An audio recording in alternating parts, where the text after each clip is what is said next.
तो हम लोगों ने जो बात किया है अभी सोशल वर्क थ्योरीज़ में, यहाँ सिलेबस आपके सामने है यूनिट नंबर 1 और समाज कार्य अभ्यास के लिए सिद्धांत, यानी ये सिद्धांत का जो आशय है वो थ्योरीज से है ना।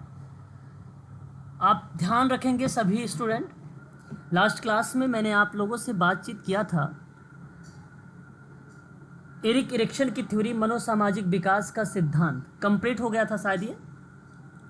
नहीं सर, अभी 4 हुए थे सर, 4 बाकी थे। अच्छा, 4 रह गए थे, यानी 4 कंप्लीट हो गए थे। जी सर।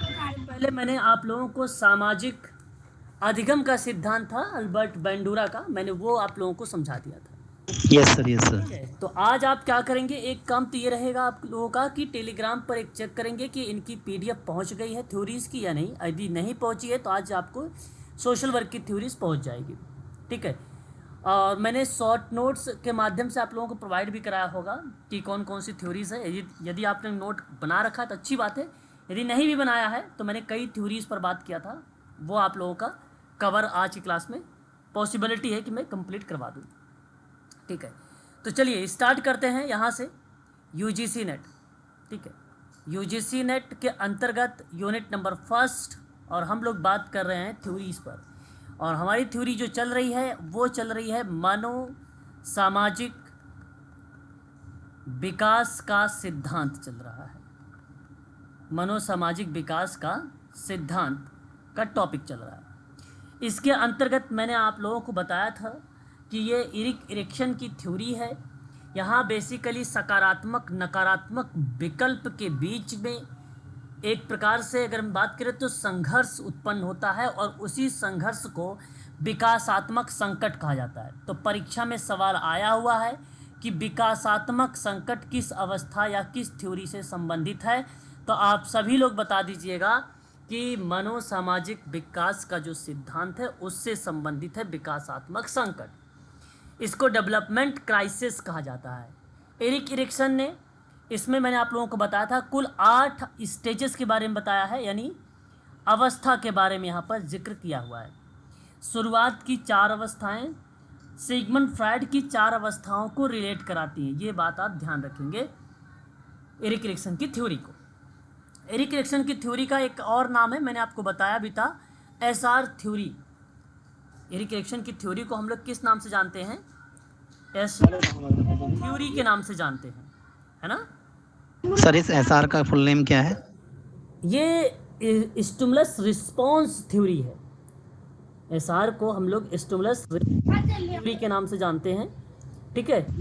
ओके सर, तो ध्यान रखना होगा इसके संबंध में। आगे बढ़ते हैं और इसी संबंध में आपसे बात करेंगे। एक बार मैं रिकॉल करा देता हूं आप लोगों को ताकि आप लोग को याद हो जाए कि सोशल वर्क की थ्योरीज कौन कौन से अंतर्गत में हमने क्या क्या स्टेप पढ़ा था। तो पहला हमने पढ़ा था शैशवावस्था। उम्मीद है आप सबको पता होगा।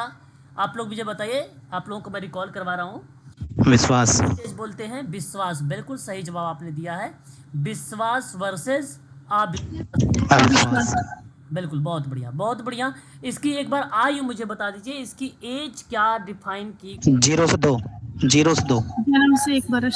हाँ, जन्म सत्य होगा, यहाँ पे 0 ना कह के आप जन्म कहें। जन्म से 2 वर्ष। ओके सर, ओके, ठीक है। तो ये मनोसामाजिक विकास की अवस्था है, याद रखेंगे आप सभी लोग इनके संबंध में। आगे बढ़ते हैं दूसरी स्टेज पर। दूसरी स्टेज बेसिकली दर्शाई गई है, आप सब जानते हैं, प्रारंभिक बाल्यावस्था के नाम से मैंने नोट करवाया था, अर्ली चाइल्डहुड करके। Yes sir. बाल्यावस्था को बेसिकली किस नाम से जाना जाता है, इसमें क्या भूमिका बनती, प्लीज एक बार बताइए। सर इसमें शर्म आती है। ओके, स्वायत्तता कह रहे हैं आप, वर्सेस आप सभी लोग लज्जाशीलता नाम ले रहे हैं। लज्जाशीलता कह लीजिए या शर्म कह लीजिए या आप संदेह कह लीजिए, ऐसी कंडीशन दर्शाती है। परंतु इसकी आयु मुझे एक बार बताइए, क्या आयु इसकी हो सकती है? 2 से 3। इरेक्शन 2 से 5। सर 2 से 4। 2 से 3 वर्ष। 2 से 3 वर्ष। बिल्कुल। दुखी यहाँ पे अगर मैं बात करता हूँ, ठीक है, एरिक इरिक्सन के थ्योरी पर, तो ध्यान देने वाली बात यह है कहीं कहीं आपको 4 भी मिल जाएगा, 5 तो नहीं मिलेगा, 4 मिल सकता है। ठीक है, तो ये बेसिकली आप ना कॉमन सेंस के माध्यम से इन आयु के ही आइडेंटिफाई कर सकते हैं। किसी किताब में तटस्थ रूप से नहीं दिया गया है कि आप आसानी से उस प्रश्न के ऑप्शन को दे सकें जवाब पे, आपको तर्क करना ही पड़ेगा। मनो सामाजिक विकास की थ्योरी में या सिद्धांत में इस तरीके की प्रक्रिया बेसिकली रिलेट होती है ना। तो ये आपको कॉमन सेंस के माध्यम से ही चीज़ों को लगाना पड़ेगा, इस बात को आप सभी लोग ध्यान रखिएगा, है ना। आगे बढ़ेंगे। एरिक एरिक्सन के द्वारा जो प्रतिपादित मनोसामाजिक विकास की अवस्था है वो तीसरी अवस्था पे करता हूँ। तो तीसरी अवस्था क्या मेंशन की गई है, प्लीज़ एक बार स्पष्टीकरण करेंगे। तीसरी अवस्था सब पूर्व खेल की विद्यालय। अवस्था। बिल्कुल, सर खेल यहाँ की अवस्था। खेल की अवस्था आपने कहा, और इसमें मैंने आपको बताया था पहल करके, है ना। पहल शक्ति, या आप इसी को उपक्रम मैंने बताया था, या इसी को हम लोग जो है बोल सकते हैं इंग्लिश में इनिशिएशन कह सकते हैं।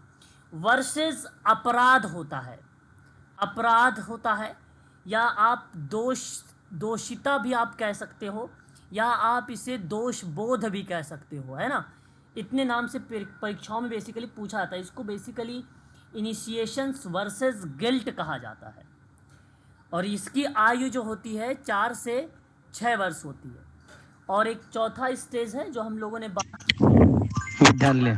विद्यालय या स्कूल अवस्था। बिल्कुल सही जवाब आपने दिया है। और यहाँ अगर मैं बात करूँ तो परिश्रम बोला जाता है, परिश्रम, या आप उद्यम उद्योग। वर्सेस आप हीनता को दर्शा दीजिए, है ना। और इस आयु की जो आयु बताई गई है इस एज की, सॉरी इस अवस्था 6 से 11 वर्ष। 6 से 11 वर्ष, कहीं कहीं हमें 12 वर्ष भी देखने को मिल जाता है। तो ये हम लोगों ने ना लास्ट क्लास में जिक्र किया था। और याद रखने वाली बात इसलिए मैंने कहा क्योंकि अगर आप याद रहेगा तो आप सुमलित कर पाएंगे, क्योंकि यहाँ से सुमलित वाला आएगा तो आप 2 नंबर आसानी से लगा सकते हैं, और हर बार आता है ना। Yes sir. हाँ, तो ये परीक्षा में आप लोग देखते भी हैं। ठीक है, अगली बात करते हैं, और ये यहीं से शुरुआत करते हैं। आप लोग 5वां हमारे सामने रिप्रेजेंट हुआ है इस समय, अगर मैं बात कर रहा हूँ तो किशोरावस्था, इसको हम लोग बोलते हैं किशोरावस्था।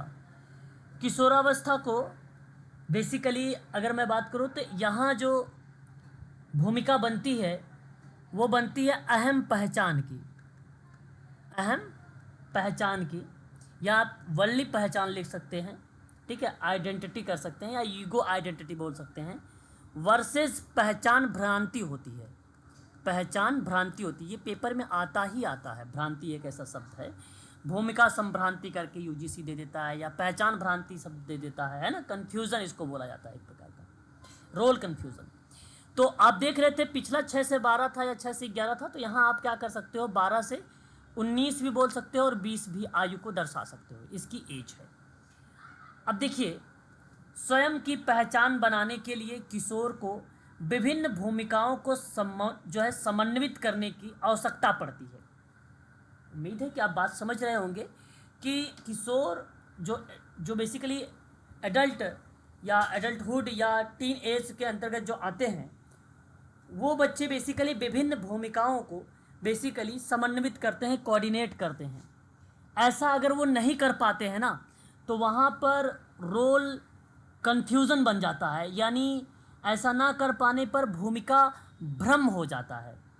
तो विभिन्न प्रकार के प्रश्न पूछना या किससे संबंधित जीवन को रिप्रेजेंट करता है, या आप ये कह लीजिए कि किशोरों में बहुत सारी नई भूमिकाएं बनती हैं, वयस्क स्थितियों का सामना करते हैं, एक ही भूमिका में विभिन्न भागों का पता लगाते हैं।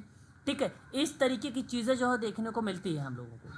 तो विशेष व सामाजिक रूप से स्वीकृत व्यक्ति के रूप में यदि बदलता हुआ या अस्पष्ट भाव हो तो वहाँ पर हम कह देंगे कि ये भूमिका संभ्रांति है, क्योंकि अस्पष्ट भूमिका बन रहा है या अस्पष्ट भाव बन रहा है। और इसी अवस्था को अगर उसने संघर्षों की सफलतापूर्वक सामना कर लिया तो इसके बाद मनोसामाजिक शक्ति विकसित होती है, तो उसे हम लोग कहते हैं कर्तव्य निष्ठा का नाम भी देते हैं, कहीं कहीं उसे कर्तव्य की भी भूमिका हम लोग दर्शाते हैं, है ना। कई पार्टों में बेसिकली इसका नाम हमें देखने को मिलता है ना। तो मैं चाहूँगा इस चीज़ को आप सभी लोग ध्यान रखिएगा कि यहाँ पर निष्ठा का मतलब होता है एक प्रकार से परिणाम यानी रिजल्ट, ठीक है, इस अवस्था में। छठा, प्रारंभिक प्रौढ़ावस्था होता है। ये प्रारंभिक प्रौढ़ावस्था होता है। प्रारंभिक प्रौढ़ावस्था को हम लोग क्या बोलते हैं? अंतर्गता बोलते हैं। अंतर्गता को आप लोग ना घनिष्ठता भी कह सकते हो, घनिष्ठता का भी नाम ले सकते हो वर्सेस आप, ठहराव। आत्मीयता का भी नाम ले लेते हैं आप, आत्मीयता का भी नाम यहाँ पर ले सकते हैं, आत्मीयता का। वर्सेस अलगाव हो गया, अलगाव हो गया, या आप कह लीजिए विलगन, विलगन जैसे शब्द जो है प्रस्तुत होते हैं। आयु आप सबको पता होना चाहिए 20 से 30 वर्ष बेसिकली देखने को मिलती है, ठीक है। तो जहाँ हम लोग बात करते हैं अंतर्गता की या आत्मीयता की, तो वहाँ हमारे सामने आता है इंटीमेंसी शब्द। वर्सेस जब हम बात करते हैं अलगाव की या विलगन की, तो आइसोलेशंस कहा जाता है इसको। आपको बता दें कि युवा व्यक्ति दूसरे से घनिष्ठ संबंध बनाने का प्रयास करने लगता है इस प्रारंभिक प्रौढ़ावस्था में, है ना, अर्ली एडल्टहुड में। अगर ऐसा ना कर पाए तो वह सामाजिक और संवेगात्मक दृष्टि से अलग अलग पड़ जाता है ना, ये बात ध्यान रखिएगा। दूसरों से आत्मीय संबंध स्थापित करता है, स्वयं को खोजने की बात करता है, स्वयं को किसी व्यक्ति में खोजने की बात करता है। यदि ऐसा नहीं हो पाता है तो अलगाव या विलगन की भावना बेसिकली प्रस्तुत होने लगती है। एकाकीपन, अकेलापन, अलगाव, अंतर्गता की आवश्यकता को बेसिकली झुठला देता है ये सब, ठीक है, इस अवस्था में। अगर यही अवस्था सही तरीके से अगर यहाँ पर सक्षम या पूर्ण रूप से विकसित हो जाती है तो हम लोग यहाँ पर बोलते हैं स्नेह या प्रेम की संज्ञा देते हैं इसे, हम लोग स्नेह की संज्ञा देते हैं। ये आपका सही जवाब हो जाता है। फिर बात करेंगे सातवीं अवस्था के बारे में। देखिए यहाँ पे केवल मेरे लेक्चर को आप ध्यानपूर्वक सुनिएगा, बाकी इसकी पीडीएफ में सारी बातें यहाँ पर मेंशन की हुई मिलेंगी आपको। एक आता है सातवां।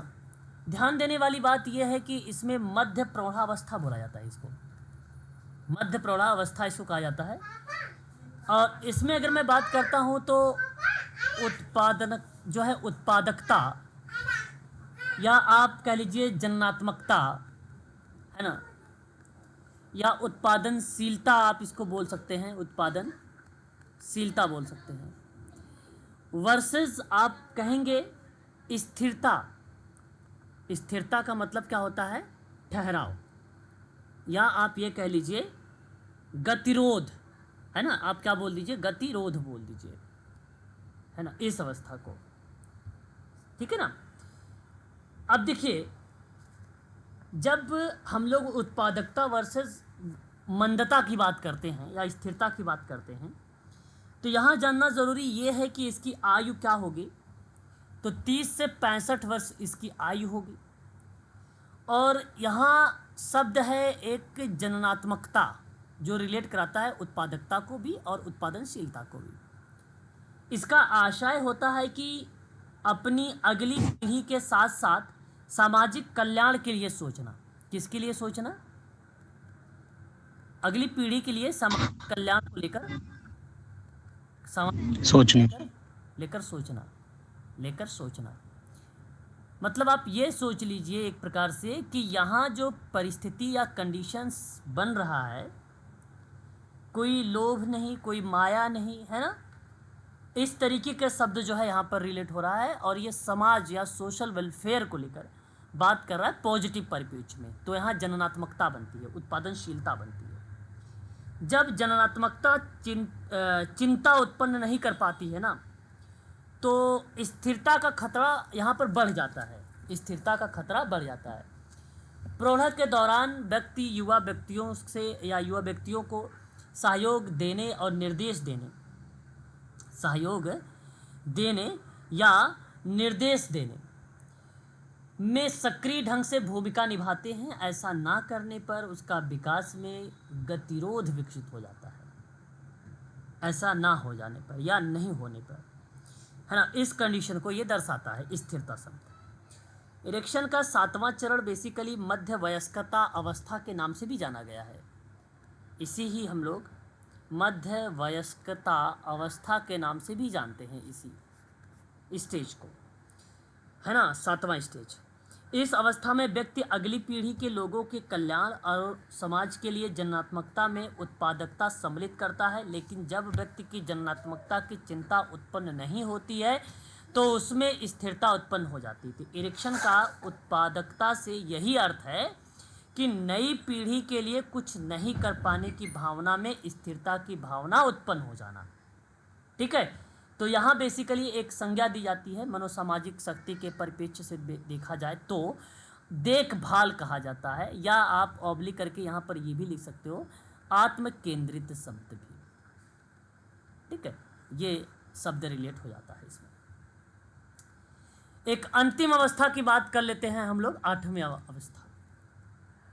8वीं स्टेज की बात करते हैं तो उत्तर प्रौढ़ावस्था आता है। प्लीज ध्यान रखिएगा, उत्तर प्रौढ़ावस्था आता है। और उत्तर प्रौढ़ावस्था को हम लोग क्या बोलते हैं, एक और नाम से जानते हैं, क्या बोलते हैं इसको, परिपक्वता बोलते हैं। परिपक्वता मैच्योरिटी कहते हैं। प्लीज म्यूट सर, बताइए क्या कहते सर, हैं। हाँ सर, मैं ये कहता है इसको प्रौढ़ावस्था भी बोल देते हैं खाली। हाँ, आप चाहो तो प्रौढ़ावस्था भी केवल बोल सकते हो, है ना। प्लेन परिप्रेक्ष्य में अगर हम बात करते हैं तो आप प्रौढ़ावस्था भी बोल सकते हो, उत्तर प्रौढ़ावस्था भी बोल सकते हो, परिपक्वता भी बोल सकते हो, या आपके प्रश्नों के आधार पर भी बन सकता है। बिल्कुल सही बात आप कह रहे हैं। तो बेसिकली इस अवस्था की अगर बात करते हैं तो क्या भूमिका बनती है सकारात्मकता और नकारात्मकता में, क्या विकासात्मक संकट उत्पन्न होता है। तो अहम संपूर्णता एक शब्द बनता है इसमें, अहम संपूर्णता एक शब्द बनता है, वर्सेस डिसिपेयर को क्या बोलते हैं, डिसिपेयर को निराशा, क्या बोलते हैं इसको, निराशा बोलते हैं, है ना। तो यहाँ आपको ध्यान रखने वाली बात यह है कि जो इंटीग्रिटी शब्द है वो अहम संपूर्णता को रिलेट कराता है, समग्रता को रिलेट कराता है, आत्मनिष्ठा को रिलेट कराता है। और मैच्योरिटी हो गया या ईगो एडल्ट प्रौढ़ावस्था की हम लोग बात करते हैं यहाँ पर केवल परिप्रेक्ष्य में। तो उस कंडीशन में अगर मैं बात करता हूँ तो इसकी जो आयु बनती है एडल्टहुड की, आप ध्यान रखने वाली बात है 65 प्लस बनता है, 65 प्लस बनता है। अब आप समझ सकते हो कि जीवन का अंतिम वर्षों में व्यक्ति अपने आप से प्रश्न पूछता है कि मैं अपने जीवन में मेरे जीवन का क्या महत्व रहा, या उसके जीवन का कुछ महत्व रहा। तो यदि उत्तर हाँ में है तो फिर तो ठीक है, यदि उत्तर ना में है, उत्तर यदि नहीं में है तो निराशा का भाव उत्पन्न हो जाता है। हमें अपनी जो है यंग एज में हमें ज़मीन ले लेनी चाहिए थी, हमें ये पॉलिसी ले लेनी चाहिए थी, हमें ये काम कर लेना चाहिए था। तो इस तरह की कंडीशंस जब बेसिकली निराशा का भाव दर्शाने लगती है, असंतुष्टता का भाव दर्शाने लगती है, तो इन परिप्रेक्ष्य में हम कहते हैं कि ये उत्तर प्रौढ़ावस्था की आयु के अंतर्गत व्यक्ति आ रहा है। और यही अवस्था अगर सफल होती है तो इस यहाँ पर बुद्धि की संज्ञा दी जाती है, बुद्धि की संज्ञा दी जाती है। ये आप लोगों को ध्यान में रखना होगा। ठीक है, तो यहाँ अब आपका कंप्लीट होता है एरिक इरेक्शन का मनोसामाजिक विकास की अवस्था। आशा करता हूँ कि आप सभी लोगों को ये चीज़ें समझ में आ गई होंगी, है ना। 8 अवस्थाएं हैं, 8 अवस्थाओं को आप ध्यान रखना है, भूलना नहीं है। ठीक है, कि इन्फेंसी में क्या कहा गया, प्री चाइल्डहुड में क्या बोला गया, प्री स्कूलिंग में क्या कहा गया, स्कूल स्टेज में क्या बोला गया, एडोलसेंस में क्या बोला गया, अर्ली एडल्टहुड में क्या कहा गया, मिड एडल्टहुड में क्या बोला गया, मैच्योरिटी में क्या कहा गया। ये आपके 8 अवस्थाओं के बारे में आपको पता होना चाहिए, तभी आप इस प्रश्न को सही तरीके से कर पाएंगे, अन्यथा आपको प्रॉब्लम हो सकती है। ठीक है, ये बात आपको ध्यान रखना होगा इसके संबंध में।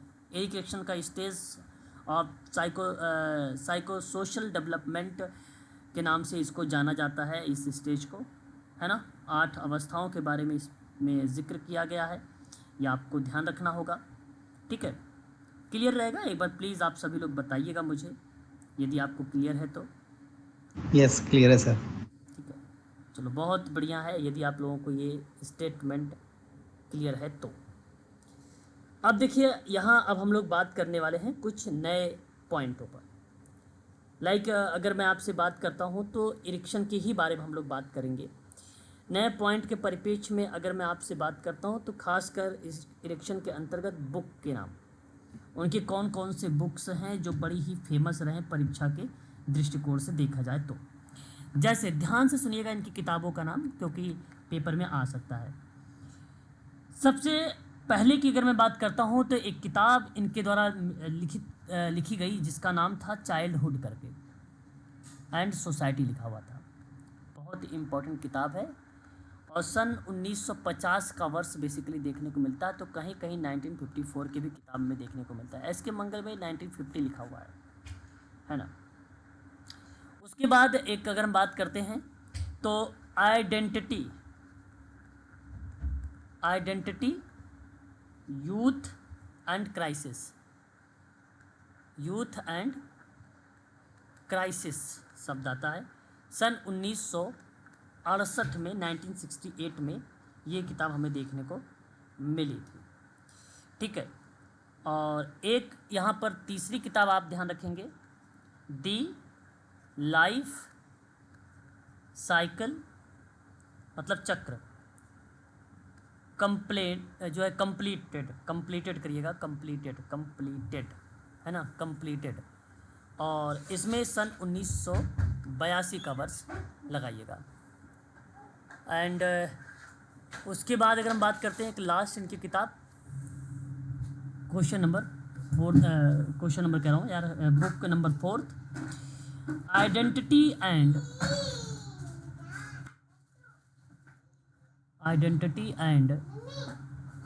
द लाइफ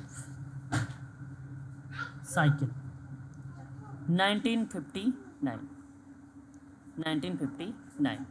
ये चीज़ बेसिकली हमें देखने को मिलती है। तो ये बात आप लोगों को जो है यहाँ पर ध्यान देनी होगी।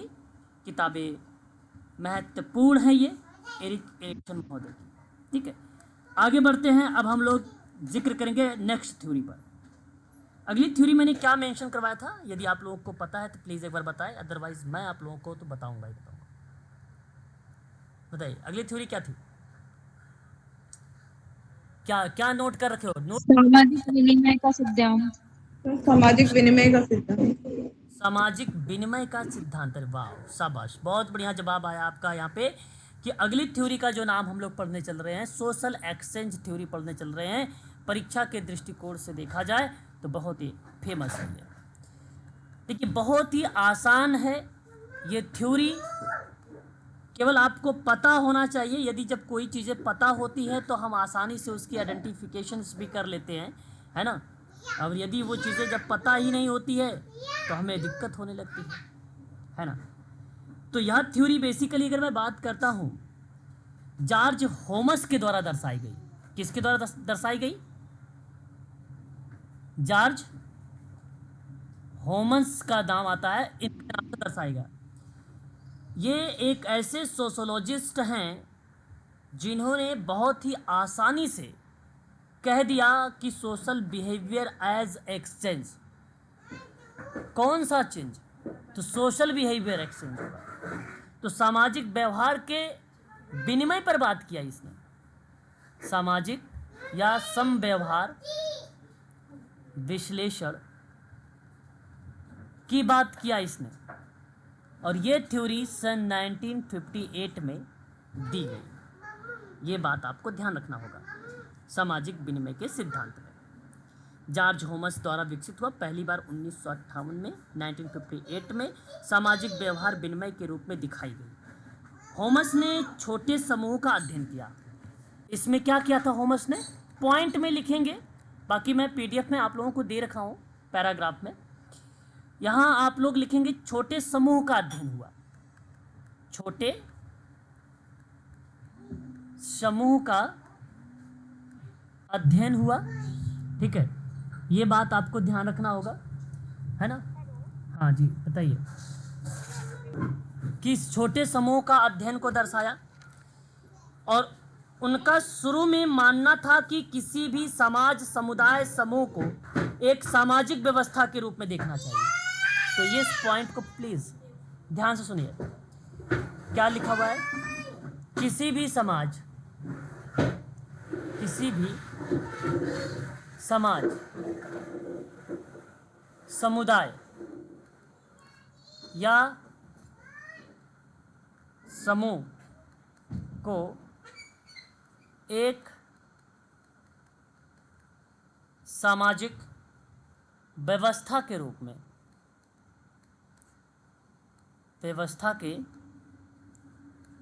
में, देखना सबसे अच्छा है। देखना सबसे अच्छा है। इनका ये स्टेटमेंट सोशल एक्सचेंज थ्योरी में देखने को मिला है ना, सामाजिक विनिमय के सिद्धांत में। ये शब्द आपको ध्यान रखना होगा इसके संबंध में। प्लीज़ एक बार बताइए, इतनी बात यहाँ पर क्लियर अगर हो गई है तो मैं आगे बढ़ना चाहूँगा। Yes sir. यस जब आप एक एक पॉइंट को समझ के लिखेंगे और उसको आप समझने का प्रयास करेंगे ना, तो आपको और आसानी होगी ऐसे प्रश्नों को समझने में, सामाजिक विनिमय के थ्योरीज में या आप सामाजिक विनिमय के सिद्धांत में अगर मैं कह रहा हूँ तो। ठीक है, इस बात को आप सभी लोग ध्यान रखिएगा। आगे देखिए, सोशल एक्सचेंज थ्योरी में और भी क्या बातें इसने बताया। कहा कि एक व्यक्ति सामाजिक संपर्क, बेसिकली नकारात्मक परिणाम में, मैं आपसे बोल रहा हूँ नकारात्मक परिणाम में, कि लागत को उस सामाजिक संपर्क सकारात्मक परिणाम के पुरस्कार के विरुद्ध कोई कंडीशन या क्रियाओं को दर्शाता है, तो वहाँ पर बेसिकली एक सामाजिक विनिमय का सिद्धांत देखने को मिलता है। कहने का मतलब मेरा ये था कि विनिमय सिद्धांत जो है सामाजिक संरचना के साथ जुड़ा है। बस सामाजिक विनिमय का सिद्धांत सोशल एक्सचेंज थ्योरी, ठीक है, सामाजिक संरचना के साथ जुड़ा हुआ है। सामाजिक संरचना के साथ जुड़ा हुआ है। यह आपको ध्यान में रखना होगा इसके अंतर्गत। क्लियर है? बता दीजिए एक बार ये भी। क्लियर है सर, लेकिन Yes, सर sir. इसी सेंटेंस को थोड़ा सा एक्सप्लेन कर दीजिए बस। किसी के समाज सोशल जो है एक्सचेंज थ्योरी को, सोशल एक्सचेंज थ्योरी को थोड़ा सा मैं एक्सप्लेन कर देता हूँ आपको। देखिए सर, इनमें कहा गया कि सामाजिक संरचना के साथ जुड़ा हुआ, तो इसका मतलब है कि विद्यार्थी या मानव के संज्ञानात्मक विकास में ना समाज की भूमिका पर आधारित हो जाती है क्रियाएं। जब समाज की भूमिका पर कोई क्रिया आधारित होती है तो सामाजिक विनिमय का सिद्धांत कहलाता है वो।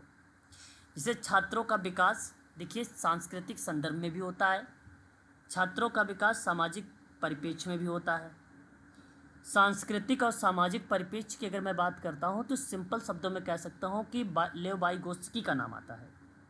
लेकिन जब मैं बात करता हूँ कि सामाजिक आदान प्रदान सेवार्थी के विचार और व्यवहार में परिवर्तन लाता है, तो वो सामाजिक संरचना बन रही है, वहाँ सामाजिक संरचना बन रही है। तो इसी दृष्टिकोण से मैंने आप लोगों को बोला कि सोशल एक्सचेंज थ्योरी जो है एक प्रकार से यहाँ पर रिप्रेजेंट कर देती है सामाजिक विनिमय का सिद्धांत में, सामाजिक विनिमय का सिद्धांत में। ठीक है सर, समझ में आया? प्लीज़ बताइए एक बार अगर नहीं। यस सर आ गया। ठीक है, ये बात आपको ध्यान में रखना होगा। ठीक है, आगे बढ़ेंगे और भी कुछ चीज़ों को हम लोग देखने का प्रयास करते हैं, इसके अंतर्गत और क्या पॉइंट मिल सकती है सामाजिक विनिमय में। ठीक है, देखिए सामाजिक विनिमय का जो सिद्धांत है, ये सिंपल शब्दों में अगर मैं आप लोगों से कहूँ, कहीं ना कहीं किसी व्यवहार को मॉडिफिकेशन करने की बात करता है। इसे इन शॉर्ट में SET के नाम से जानते हैं, सोशल एक्सचेंज थ्योरी के नाम से जानते हैं। और जब भी इसकी बात हम लोग करते हैं तो वो हमेशा परिणामों पर बल देता है। परिणाम का मतलब होता है कंसिक्वेंस पर बल देना, कंसिक्वेंस पर बल देना यानी रिजल्ट पर बल देना। जब भी सामाजिक विनिमय का कार्य होता है तो उस परिस्थिति में जॉर्ज होमस ने ये बात साफ शब्दों में बता दिया है।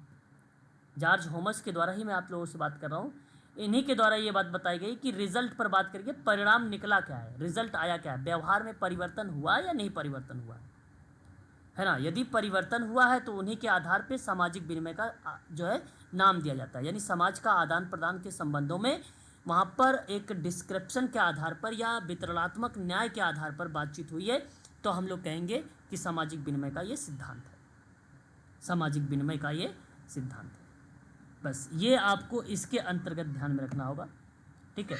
सामाजिक विनिमय, अभी आपके सामाजिक विनिमय में इतनी ही बातें आप लोगों से पूछी जा सकती है, इसके संबंध में कोई खास इंपॉर्टेंट तथ्य और नहीं है जो मैं आपको बताऊं सामाजिक विनिमय के सिद्धांत में, ठीक है। सोशल एक्सचेंज थ्योरी में यदि आप लोगों को कुछ पूछना है तो आप पूछ सकते हैं। अब देखो यहाँ पे मैंने केवल जॉर्ज होमस का ही नाम बताया। यदि आपको मैं बताऊं, इसमें कई ऐसे विद्वानों के नाम आप लोगों ने देखा भी होगा सामाजिक विनिमय के सिद्धांत में। जैसे अगर मैं आपसे एक बात बताऊं, अमेरिकी सामाजिक मनोवैज्ञानिकों ने कौन कौन से मनोवैज्ञानिक थे जो बेसिकली नाम आता है, तो वहाँ एक नाम आपको मिलेगा जॉन डब्ल्यू थिबॉट, एक नाम आएगा। एक नाम आता है हेरोल्ड एच केली, एक नाम आता है, जॉर्ज होमस तो पता ही है, पीटर एम ब्लाउ, है ना, ठीक है। और एक आता है Claude Levis straws,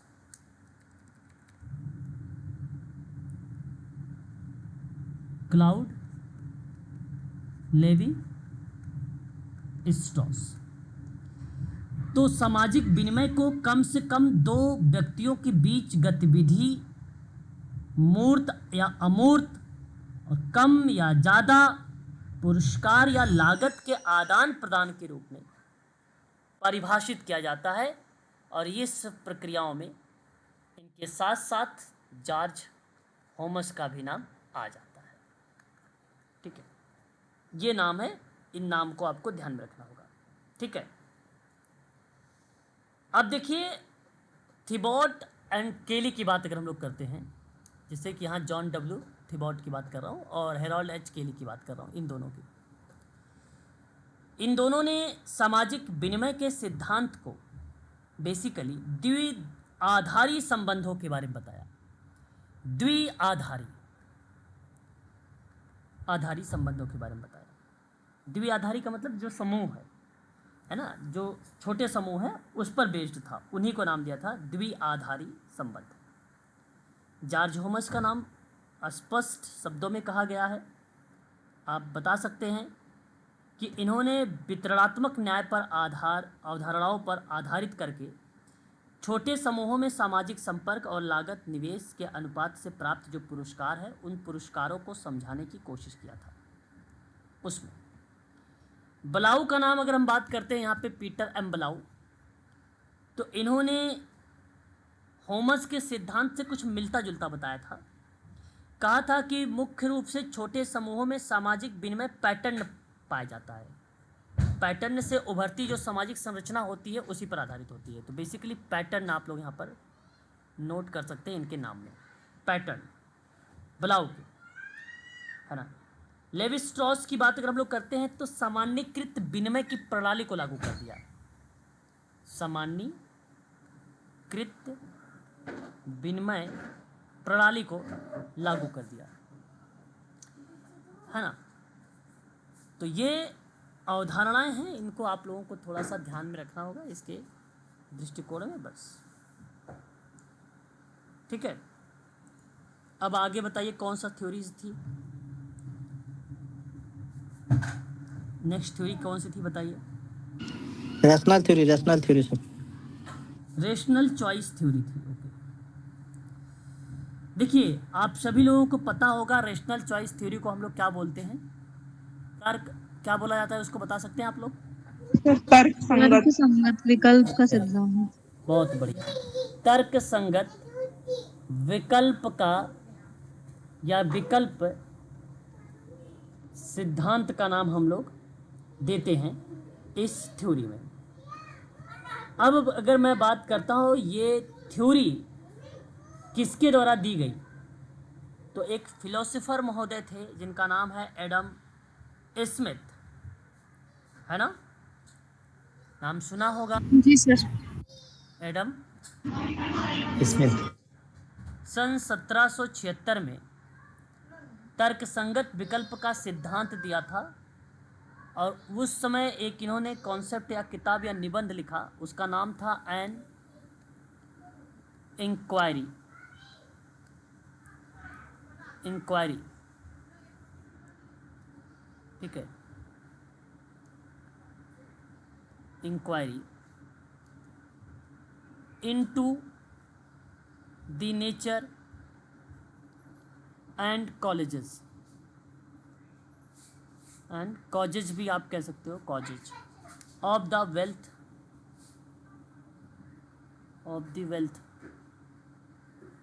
of nations ठीक है। इसके माध्यम से इन्होंने जो है बेसिकली प्रकाशित किया था रेशनल चॉइस थ्योरी, ठीक है। ये बात आपको यहाँ पे ध्यान में रखना होगा। लेकिन एडम स्मिथ का नाम अगर आपको पता होगा तो आप आसानी से इस सवाल का भी जवाब दे सकते हैं, ठीक है, इस थ्योरी में। अब ध्यान देने वाली बात यह है कि इस थ्योरी में नाम तर्कसंगत विकल्प के सिद्धांत में जो जुड़ा हुआ शब्द है वो निवारण शब्द जुड़ा हुआ है ना। कौन सा शब्द जुड़ा हुआ है? मान लीजिए कोई अपराध है, कोई समस्या है, तो उन समस्या और अपराध के संबंध में उस समस्या के निदान पर बात किया गया है।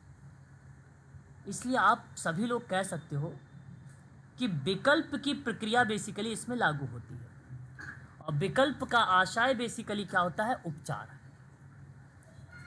तो उपचारात्मक गतिविधि इस थ्योरी में इस थ्योरी में लागू होती है, ठीक है, यह आपको ध्यान रखना होगा। तर्कसंगत विकल्प में एक नाम रोनाल्ड वी क्लार्क का भी आता है ना, बट ये क्राइम के परिप्रेक्ष्य में आते हैं। जब भी नाम इनका आता है रोनाल्ड वी क्लार्क, तो 1986 में दी रीजनिंग क्रिमिनल ये शब्द आता है। रेशनल चॉइस पर्सपेक्टिव ऑन अफेंडिंग शब्द बेसिकली यहाँ पर एक प्रकार से प्रस्तुत होता है, लेकिन आप ये केवल याद रखें द रीजनिंग क्रिमिनल शब्द ये बेसिकली डिनोट करता है तर्क संगत या तर्क विकल्प सिद्धांत को, है ना। तर्क विकल्प सिद्धांत यह बताता है कि कोई व्यक्ति कोई निर्णय लेता है या कोई क्रिया करता है तो वह तर्क संगत विकल्प के आधार पर ही ऐसा करता है। आप लोग अपने पे रख लीजिए कि आप अगर कोई निर्णय लेते हैं या कोई क्रिया करते हैं, कोई क्रिया मतलब कोई कार्य करते हैं, तो तर्क संगत विकल्प के आधार पर आप ऐसा करते हैं, है ना। इसी के परिणाम स्वरूप ऐसा परिणाम आएगा जो उनके लिए फायदेमंद होगा और स्वयं के हित में होगा। इसलिए तर्क संगत विकल्प का सिद्धांत सबसे पहली बार अर्थशास्त्री विद्वान एडम स्मिथ ने 1776 के दौरान में इस पर विचार विमर्श किया था, सुझाव वगैरह दिया था। तो ये बात आपको ध्यान में रखना होगा। इतनी बात एक बार बताइए, क्लियर है प्लीज?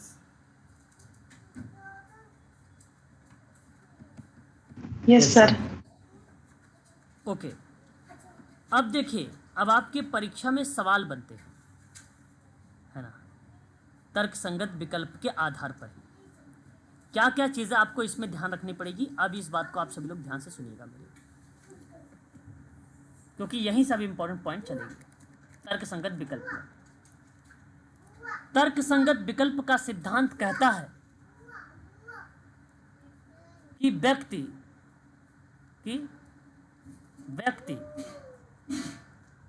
तर्क संगत विकल्प बनाने के लिए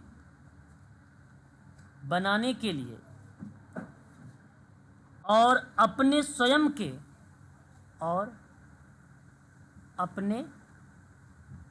स्वयं के व्यक्तिगत उद्देश्य, बात ध्यान रखिएगा, व्यक्तिगत उद्देश्य, व्यक्तिगत उद्देश्य के अनुरूप परिणाम प्राप्त करने के लिए तर्क संगत गणना का उपयोग करता है, गणना का उपयोग करता है। अब समझिएगा, तर्क संगत विकल्प का सिद्धांत कहता है कि व्यक्ति तर्क संगत विकल्प बनाने के लिए और अपने स्वयं के व्यक्तिगत उद्देश्य के अनुरूप, मतलब पॉजिटिव, अनुकूल हो रहा है, एडॉप्ट का मतलब अनुकूल परिणाम प्राप्त करना चाहता है ना, सकारात्मक परिणाम प्राप्त करने के लिए तर्क संगत की गणना का उपयोग करने लगता है। स्वयं वो चीज़ें व्यक्तिगत लाभ के लिए काम करता है, ठीक है। तो वो बेसिकली तर्क संगत विकल्प के कंडीशन को दर्शाता है। इसी के अंतर्गत एक दूसरा पॉइंट रिप्रेजेंट होता है, और दूसरा पॉइंट क्या रिप्रेजेंट होता है इससे भी सुन लीजिए। तर्क संगत विकल्प का सिद्धांत, विकल्प का सिद्धांत व्यक्तिगत स्व-इच्छुक उपयोगिता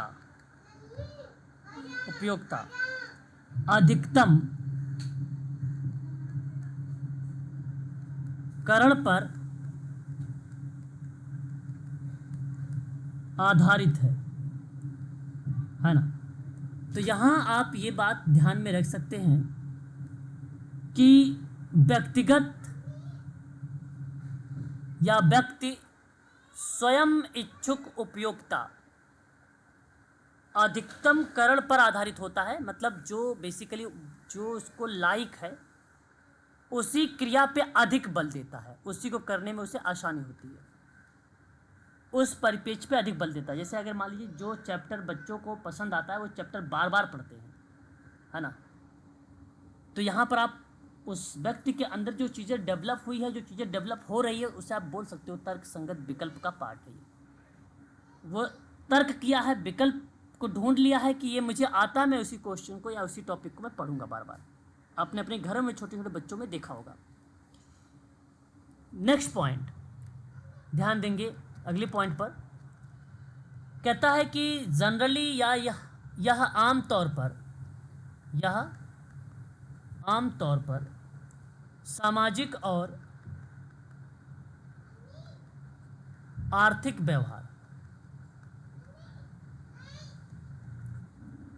व्यवहार को समझने और अक्सर औपचारिक रूप से मॉडलिंग करने के लिए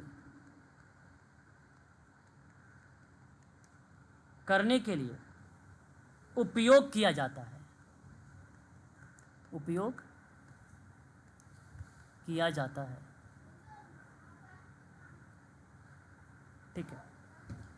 तो सामाजिक और आर्थिक व्यवहार को समझने और अवसर औपचारिक रूप से मॉडलिंग के रूप में किया जाता है, ये बात आप ध्यान रखिएगा। यहाँ पर व्यक्ति स्वयं के हितों का उपयोग या चुनाव करने के लिए करता है और उन्हें अधिकतम लाभ जो है प्रदान करता भी है। तो इस परिस्थिति में भी आप कह सकते हो कि रेशनल चॉइस थ्योरी है। किस परिप्रेक्ष्य में? व्यक्ति अपने स्वयं के हितों का उपयोग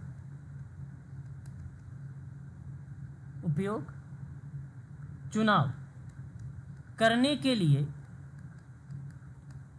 करते हैं, चुनाव के लिए करते हैं, ठीक है, करते हैं जो उन्हें अधिकतम लाभ देते हैं ना, या अधिकतम लाभ प्रदान करते हैं, अधिकतम लाभ प्रदान करते हैं, प्रदान करते हैं। ये पॉइंट ध्यान रखना है इसके अंतर्गत। तो तर्क संगत विकल्प के सिद्धांतों में उसके परिप्रेक्ष्य पे बात करते हैं तो कुछ पॉइंट आता है, उन पॉइंटों को ध्यान में रखने का प्रयास करिएगा। इसमें देखो, एक तो तर्क संगत विकल्प के सिद्धांत पूरी तरह से जो आदर्शता होती है उसको स्वीकार करता है, सबसे गंभीर प्रयास करता है जो इच्छानुसार स्पष्टीकरण हो सके या व्यक्तिपरक हो सके, जो व्यवहारात्मकता और व्यवहारिक तर्क संगतता में अपनी अपरिहार्य भूमिकाओं को निभा सके, है ना, ऐसी भूमिका बनती है। तो तर्क संगत विकल्प के सिद्धांत में कुछ प्रासंगिकता है, उसको नोट कर लीजिए, ठीक है। फिर मैं एक सवाल करूंगा आप लोगों से। प्रासंगिकता, ठीक है। रेशनल चॉइस थ्योरी, एक पॉइंट इसमें आता है सामाजिक व्यवहार का एकीकृत करना। एकीकृत कह लीजिए या एकीकरण कह लीजिए, बात एक ही बनता है। तो सामाजिक व्यवहार का एकीकृत करना मतलब व्यवहार को बेसिकली क्या करता है, समाज का, उसको कलेक्ट करना, रेशनल चॉइस थ्योरी का पार्ट बनेगा। दूसरा, जो प्रभाव में समूह है या जो प्रभावक है ना, समूह है या समूहों का अध्ययन करना, क्योंकि यहाँ से खोज से ज्ञान या जानकारियाँ मिलती है। मैंने ऐसा इसलिए किया क्योंकि मुझे इजी लगा, इसलिए प्रभावक समूह का मैंने अध्ययन करना स्टार्ट कर दिया। चॉइस है ना, रेशनल चॉइस है, ये तर्क के आधार पे हमने चॉइस कर लिया है, हमने ये प्रभाविक समूह है, इस पर हमें अध्ययन करना चाहिए। एक प्रासंगिकता का पार्ट ये भी बना। उसके बाद रेशनल चॉइस थ्योरी में एक बात ध्यान रखिएगा, व्यवहार की भविष्यवाणी की जा सकती है, क्योंकि जब मुझे पता है कि ये चीज़ें मैं ऐसे करूँगा तो रिजल्ट ये आएगा, तो आप कह सकते हो कि मैं व्यवहार की भविष्यवाणी कर सकता हूँ। और एक आप ये भी कर सकते हो कि व्यवहार का निर्धारण मतलब मूल्यांकन कर सकते हैं, या आप इवैल्यूएट भी कर सकते हैं। ऐसे भी शब्द आप इसके अंतर्गत शामिल कर सकते हैं रेशनल चॉइस थ्योरी में। अब सपोज मैं एक सवाल देता हूँ, आप सवाल को ज़रा ध्यान से सुनिएगा आप लोग, तभी आप इस प्रश्न को भी समझ पाएंगे। एग्ज़ाम में सवाल एक तो इस तरीके से बनेगा कि रेशनल चॉइस थ्योरी के प्रवर्तक कौन है, तो नाम क्या आएगा? Adam Smith. एडम स्मिथ का नाम आपने यहाँ पे सही जवाब दिया। पूछ लिया कि आरसीटी जो है रेशनल चॉइस थ्योरी बेसिकली कब विकसित हुई, तो सन 1776 का नाम भी आपने दे दिया। तो ईजिली ये दो टाइप के क्वेश्चन बनते हैं, सरल बनते हैं, आप आसानी से कर लेंगे। बाय द वे मान लीजिए इजी ना बने, कुछ इस तरीके से सवाल एक बन जाए, कहा कि निम्न सूची में उन विकल्पों की पहचान कीजिए।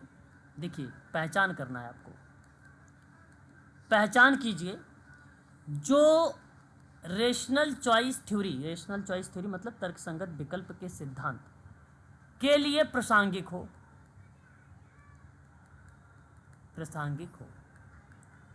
ठीक है, थोड़ा सा होल्ड रखिएगा, मैं अभी ओके। चलिए अब देखिए, तो ये रहा क्वेश्चन, ठीक है। तो अब इसके अंतर्गत जो प्रासंगिकता का शब्द है उसके अंतर्गत क्या चीज़ें मेंशन होगी। तो पहला एक पॉइंट इसमें लिखा गया, सामाजिक व्यवहार का एकत्रीकरण करना, एक पॉइंट आया, सामाजिक व्यवहार का एकत्रीकरण। दूसरा पॉइंट आया यादृच्छिक मतलब रैंडम, यादृच्छिक व्यवहार आया, जो रैंडम व्यवहार कर लेते हैं, नहीं जाते जाते रहते हैं, नहीं कहते भाई ये ऐसा बिहेवियर हो गया है ना, अचानक ऐसा भी व्यवहार प्रदर्शित हो गया, वो रैंडम बिहेवियर है। और थर्ड व्यवहार के निर्धारक,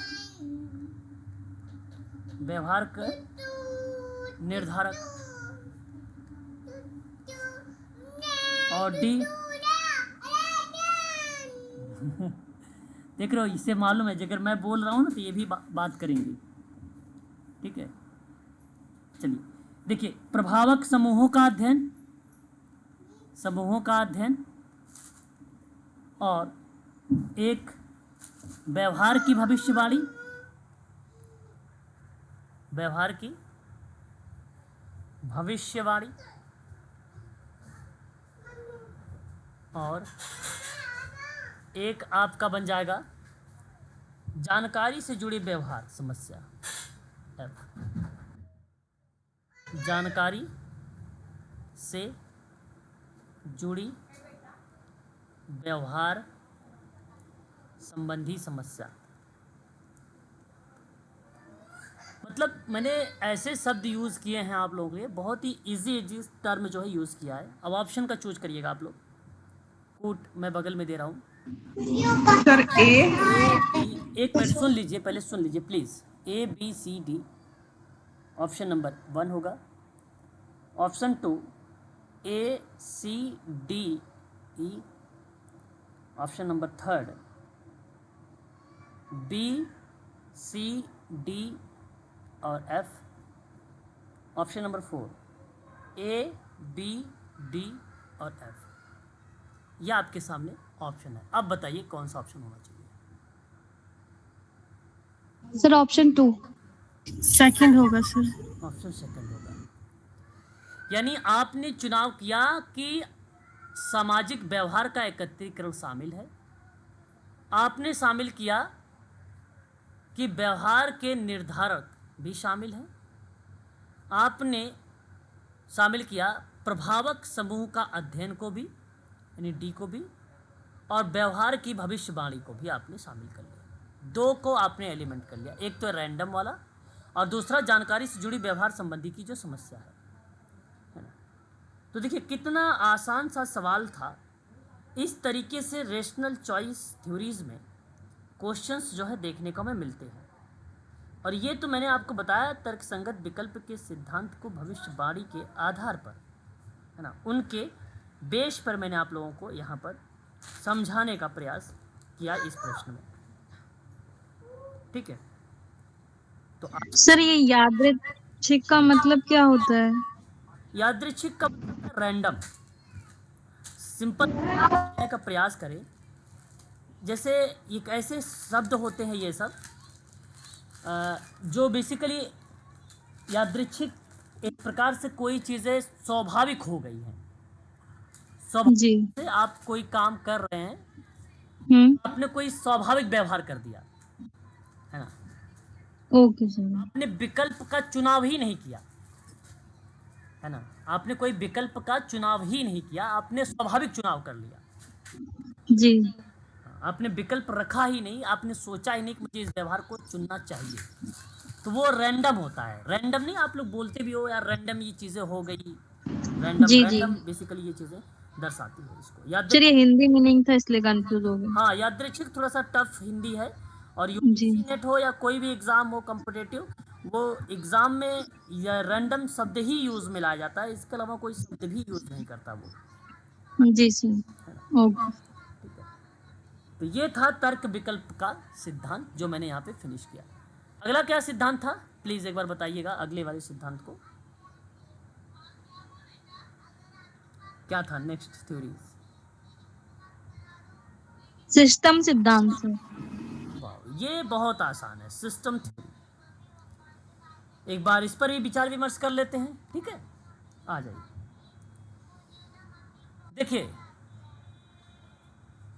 system theory very very most important, आप लोग भी देखते हैं DSSB के पेपर में, आप लोगों ने भी देखा भी होगा सिस्टम थ्योरी के बारे में। और इस थ्योरी को अगर किसी ने सोशल वर्क में डेवलप किया है तो मुझे उम्मीद है कि आप सभी लोगों को पता होगा इस थ्योरी के बारे में। एक नाम आता है जीव विज्ञानी का सिस्टम सिद्धांत में, जिसको हम लोग बोलते हैं व्यवस्था सिद्धांत, सन 1940 का वर्ष, नाम लुडविन वॉन बार्टालाम्फी, ये नाम आप देखते हैं पेपर में, ये सवाल आ चुका है। बेसिकली एक जनरल सिस्टम थ्योरी है, एक जनरल सिस्टम थ्योरी है। जो जनरल सिस्टम थ्योरी है, सिस्टम्स थ्योरी है, ये 1968 में प्रकाशित हुई है ना। 1968 में ये थ्योरी बेसिकली लाई गई, जो जनरल वाली है, जो सामान्य के नाम से जानते हैं आप लोग।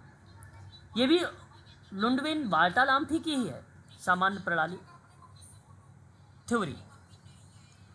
तो जटिल प्रणालियां ऐसे समायोजन सिद्धांतों को साझा करती हैं जिसे खोजा जा सकता है। गणितीय रूप से इसे मॉडल का नाम दिया जाता है, गणितीय रूप से इसे मॉडल का नाम दिया जाता है जनरल सिस्टम थ्योरी को, है ना। तो उन संदर्भ में बेसिकली ये शब्द जो है प्रस्तुत होता है।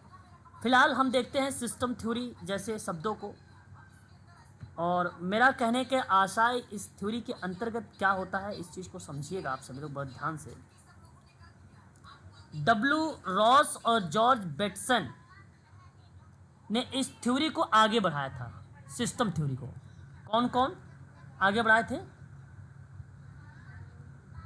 डब्ल्यू रॉस, एसबी और जॉर्ज बेटसन। ठीक है, इसने इन थ्योरी को बेसिकली आगे बढ़ाया था। बार्टालाम्फी ने शुरू में शास्त्रीय विज्ञान से जुड़े सिस्टम थ्योरी के बारे में कुछ प्रक्रियाओं को इन्होंने दर्शाया भी था, लुडविन बार्टालाम्फी। हालांकि मानव विकास की परिस्थितिकी में ब्रोफेन ब्रेनर महोदय ने जब 1979 में अपने पारिस्थितिकीय मॉडल के बारे में जिक्र किया था, तो उस परिस्थिति में भी सिस्टम थ्योरी को लागू किया था उसने। उन कंडीशंस में भी ये सिस्टम थ्योरी बेसिकली लागू हुई थी, है ना। अब देखिए ये सिस्टम थ्योरी है क्या, एक बार इसको भी आप लोगों को समझ लेना चाहिए कि सिस्टम थ्योरी कहाँ किसे जाएगा, ठीक है, ताकि आपको आसानी हो। जब भी आप सवाल करें तो आप आसानी से उसको टैकल कर सके परीक्षा में, ठीक है। पहली बात तो ये देखो, व्यवस्था की बात कर रहा है। सरल शब्दों में आप ये समझिए किसकी बात कर रहा है? व्यवस्था की बात कर रहा है। इसका मतलब है कि यहाँ पे मैनेजमेंट संबंध रिलेट कराएगा, यानी प्रबंधन पद्धति के रूप में जानी जाएगी। ये सिस्टम है, प्रबंधन पद्धति के रूप में जानी जाती है ये सिस्टम थ्योरी, क्योंकि यह संगठनों के बारे में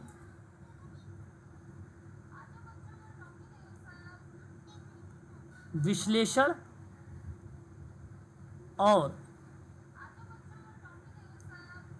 सोचने का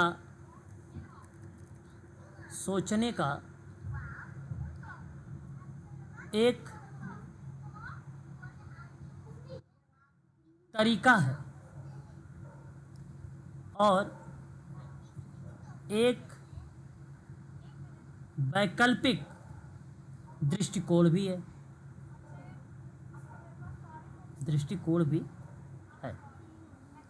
ठीक है। इन संबंधों पर यह आधारित है। जब भी कभी आपको ये पेपर में सवाल बनेगा तो विश्लेषण आपके ऑप्शन में रहेंगे, आपके ऑप्शन में संगठन शब्द रहेगा, एक तरीका बताएगा, एक मेथड रिप्रेजेंट करेगा, उन मेथड के परिप्रेक्ष्य में जब आप लोग बात करेंगे तो सिस्टम थ्योरी आपको ऑटोमेटिक वो चीज़ें याद आ जाएंगी कि ये कहीं ना कहीं सिस्टम थ्योरी है। ठीक है, इस सिस्टम थ्योरी में 1940 के दौरान में ये प्रतिपादित किया गया था बार्टल एम्फी के द्वारा। ठीक है, सिस्टम थिंकिंग भाग में संपूर्ण और पूरे से भाग दोनों तरह की सोच, मतलब एक प्रकार से सेवार्थी के दृष्टिकोण से भी विकल्प को सोचने की बात की जाएगी और क्लाइंट के भी, साथ ही साथ जो मैनेजमेंट है, क्योंकि भूमिका मैनेजमेंट की है, संगठन की है, इसलिए संगठन जो है प्राथमिकता देगा, यानी संगठन की क्रियाएं जो रहेंगी वो प्राथमिकता पर बात करेंगी। ठीक है, वो प्राथमिकता पर बात करेंगी सिस्टम थ्योरी में या सिस्टम सिद्धांत में। ठीक है, यह आपको ध्यान में रखना होगा इसके संबंध में। ठीक है, बताइए एक बार, यहाँ तक आप सभी लोग बताइए क्लियर है कि नहीं? हाँ सर क्लियर है। ये सिस्टम थ्योरी में केवल बेसिकली ऑप्शन रिलेट कराने के लिए आता है कि कौन सा विद्वान किसने क्या दिया है, उसमें ये नाम हम लोगों को देखने को मिलता है बस। ठीक है, ये चीज़ आप थोड़ा सा ध्यान में रखेंगे सिस्टम थ्योरी में। बाकी और सिस्टम अप्रोच या सिस्टम थ्योरी में और कोई चीज़ें बेसिकली देखने को नहीं मिलता है ना, कि सोचो कुछ और चीज़ें मिले तो ऐसा कुछ और नहीं मिलता। ठीक है, बस यहाँ पर आपकी ये थ्योरी भी फिनिश होगी। उसके बाद मैंने कौन सी थ्योरी नोट करवाया था? Narrative theory. Okay, narrative therapy. Okay, चलिए, अच्छा देखिए अब समय हो चुका है ना, आज के लिए इतना सर रखें, बिल्कुल। आज के लिए बस इतना रखें, क्योंकि अभी आपको करना क्या है, रिवीजन करना है कि नहीं। आप जो अभी आपने पढ़ाई किया है उसका वर्ष याद करेंगे, उसके विद्वान का नाम याद करेंगे थ्योरीज में, और स्टेज यानी अवस्था के बारे में आप याद करेंगे, और साथ ही साथ एक लाइन में एक डेफिनेशन या परिभाषा के रूप में भी आप इन चीज़ों को याद रखेंगे। ठीक है, इतना काम आप करेंगे, फिर जाके आप कॉपी बंद करेंगे। ठीक है, तो एक बार ये फटाफट रिवीजन कर लीजिए आप लोग, ताकि जब आप दोबारा आप लोग देखें इससे संबंधित सवाल वगैरह तो आप आसानी से टैकल भी कर सकें। ठीक है, चलिए, तो आज के लिए बस इतना ही। ठीक है ना? Okay sir.